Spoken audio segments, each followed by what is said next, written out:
Sözler ve qış, gözler ve yaş, təhqir alqış, biz düşmən və yaz. Qələm ağlat və qaç, öldür və sev.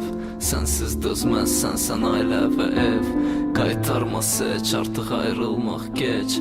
Ola bilmir doğma, silə bilmirsən heç. Hisslər sönür artıq bax, bütün hisslərdə buz. Kim daxı o sadəcə sıradan qız. Amma baxışları dəli eləyir məni, onun qolları əbədi qəfəsim.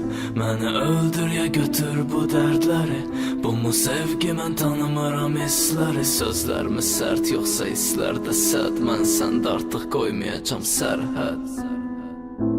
Dumanlar değişir şehri tanınmaz haletinden.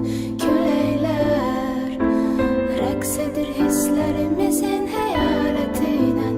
Üreyler dözebilir mi diller, susabilir mi meleyler?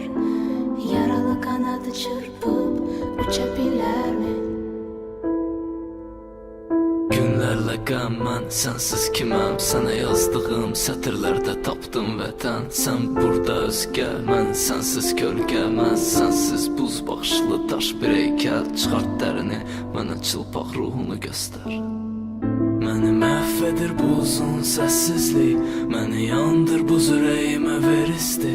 Artıq nifrət eləsən də mənə bəsdir. Tək ki yanımda qal, mən olum təslim.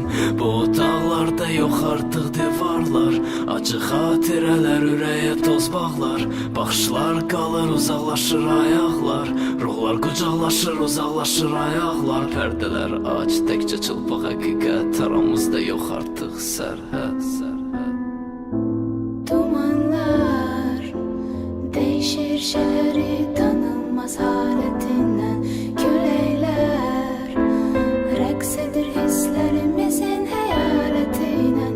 Üreyler dözebilir mi diller, susabilir mi meleyler? Yaralı kanadı çırpıp uçabilir mi? Dumanlar değişir şehri tanınmaz haletinden. Küleyler reks edir hislerimizin hayaletinden. Üreyler dözebilir mi diller, susabilir